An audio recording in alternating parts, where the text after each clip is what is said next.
Let's learn how you can fix Spatial Wallpaper not working on iOS 26. So how can you fix this is by going to lock screen.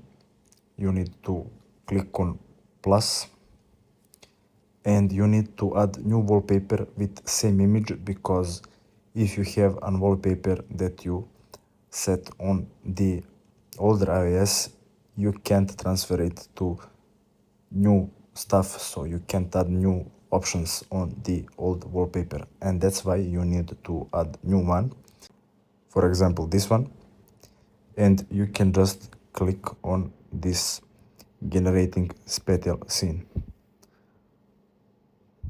and now when you move it, it has 3D effect. Just click on add